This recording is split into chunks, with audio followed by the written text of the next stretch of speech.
As part of Black History Month, the City of Springboro and the Springboro Police Department are sponsoring a panel discussion featuring 4 local Black men. Hi, I'm Maureen Russell Hodson, and this is Springboro Here and There. We are here at the City of Springboro along with our Police Chief, Jeff Kreidoff. Hi, Chief. Good afternoon. How are you? I'm doing great. And you are here because the police department is not only sponsoring this event, but you're going to be moderating this event. I'm going to make an effort to help these people. Hopefully I can not talk a lot because they have some tremendous stories to tell, and I'm just kind of there to maybe point and move the conversation forward for them. Well, how did this whole idea for this conversation come about? Well, the understanding bias and prejudice has been a 30-year journey for me personally. So last year when the country was kind of embroiled in a lot of chaos and talking about race relations and racism and bias and prejudice and bigotry, it was really hard to see where some of that shouting was going. It's not based on fact. Some of it is. Some of it's based on political spin. And that's not really how we solve problems. And we solve problems by sitting down and using reason with people and facts with people. And that's a conversation. But it was also pointed out that this is an extremely emotional issue. The relations of people of color in our society is a very emotional issue, and that emotion really is not going to ever be out of the conversation. And kind of looking at that, we thought, well, let's try to encourage the Springboro community, which is a fairly white community, encourage people as to have conversations over the back fence and in the workplace and over a cup of coffee and over the church pew. But it's very obvious. I talk to a lot of people. They don't know how to start a conversation. They're scared they may say the wrong thing. And but you got to start somewhere. These 4 gentlemen just have tremendous stories to tell. We're not going to really concentrate on all of their stories because they could go on forever, but they've also not let tragedies or challenges define who they have become. They have all reached a pinnacle of their personal life, and so I'm hoping that people will enjoy hearing them talk and listening to their story and why that story shaped who they are today, and we'll see. When you selected 4 men that you're friendly with, there are 4 people that I personally knew, and some better than others, but that I had heard their story, and I thought that was kind of something I think that people would like to share. I'd like people to understand it is challenging for a person of color to live in the year 2021. There is a lot of systemic bias in the different systems of our country, but we have to move forward from there, and we can't change the world. Nobody's going to attend this and wake up on the 6th of February and our world has changed, but hopefully as they look at their sphere of influence, the people around them, they will make a more dedicated effort to have conversations in an effort to try to understand people who are different than us, not just racially different, but maybe economically different, because bias is more than just a race issue. It's just with people who are different than us. We tend to have bias. We look at life through the collective experiences of the lens that we put on, as our collective experiences we've had in life, and that's how everybody looks at the world. Well, with that lens comes just implicit bias, but by talking about it and understanding and how you view the world and understanding how other people view the world, you can have some great conversation.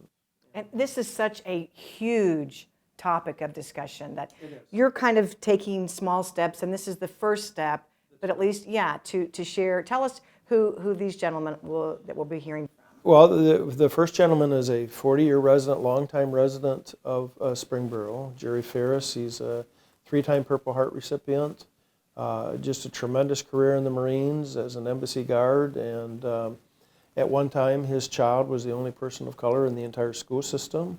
So he has a perspective of what it's been like to live in this community. Of course, we have to remember Springboro has a rich history, being the first stop north of the Mason-Dixon line on the Underground Railroad, and has a long history encouraging positive race relationships.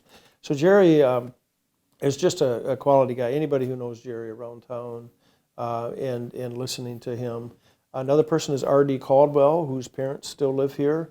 He is Mr. Natural Universe. He's reached the pinnacle of his career, and as his age could be in the top echelon of his career, weightlifting or bodybuilding, for a number of years yet. And then the third gentleman is Terry Harding. He's a chaplain for the West Carrollton Police Department.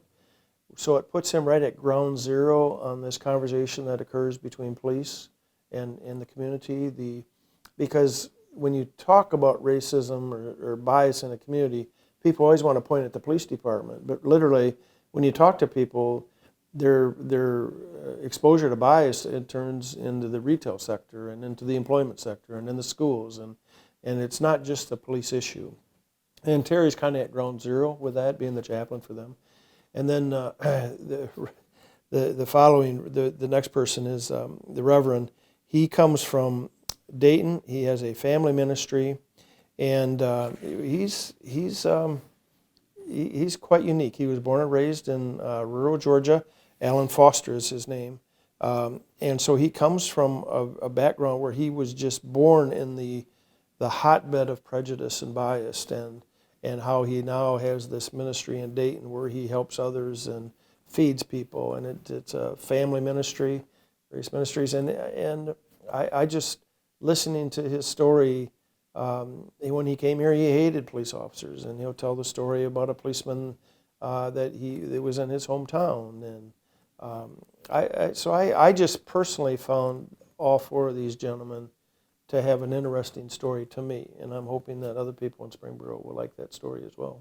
And we have two ways that you can listen to their stories. One is you can watch it from the comfort of your home on Facebook Live. You can go to the city's Facebook page or our website, ci.springboro.oh.us. You can also go in person to Southwest Church. However, seating will be limited, right? And you will need to, of course, have a facial covering, and you'll be seated socially distanced. But either way, you'll have an option to hear these men speak. And give us your background. Why is this so important to you? Because as I was saying before, Springboro doesn't have to do this program. You know, we could just celebrate Black History Month without bringing out these questions, but it's very important to you. It came to me. I spent 29 years of law enforcement in the state of Michigan in a very racially diverse community, and Battle Creek, Michigan. And Battle Creek was a community that constantly had issues of racial tension that would come and go in the community that most urban centers do, similar to what we see today. And through the Kellogg Foundation, they brought in experts occasionally, and they brought in Mr. Nathan Rudstein, and he put on Healing Racism Institutes, which he does around the country. And I had the opportunity to attend one of those Healing Racism Institutes. And I've also taught racial diversity in the junior college and the police academy program. So it has been more of a personal journey to me. People point and say, well, you're here because you're the police chief. I said, no, I'm here because I'm Jeff, and I live in this community, and I'm concerned that we are having these kinds of conversations so that everybody who lives in this community can feel comfortable. And that's kind of the goal. But we can't change the world. We can't change our country. We can't change the county. But we can change our sphere of influence, and that's what we hope to start, that people will start changing their family's perspective, their close friends' perspective, and continue what needs to be a national dialogue. If we're ever going to get down the road, we just can't continue to stand on both sides of the road and shout at each other. It's not going to work. I was thinking we can change. We can start with ourselves, right? Look within, and I know this conversation will get a lot of those feelings maybe started. Again, it is on Friday, February 5th. It starts at 7 o'clock, promptly at 7, I know you say, and it's at Southwest Church. Chief, what do you want people who are going to watch that or who will be there in person, what's one thing that you want them to leave with? They did not let that define the course their life took, and that they have broken through those, and they'll explain a little bit how and what they used to get through those barriers that they had. And because I don't think you need to be crippled by this bias in our society, and these four people generally weren't. And so those are kind of the lessons that we hope people walk away from. All right, well, thank you for starting the conversation. Well, thank you. because I'm sure we'll have more to come. Yeah, and conversations are important. I mean, just because we have silenced our opposition doesn't mean we've won the argument. And I'm not sure where that quote comes from, but it always sticks with me when I watch people just screaming and shouting at each other. Just because you've silenced the opposition doesn't mean you've won the argument, and that's not going to ever solve anything. Good words to live by. For more information, you can visit our website, which is ci.springboro.oh.us. You can watch this live on Facebook. Again, it's on Friday, February 5th at 7 p.m. Thanks for watching, and we'll see you next time.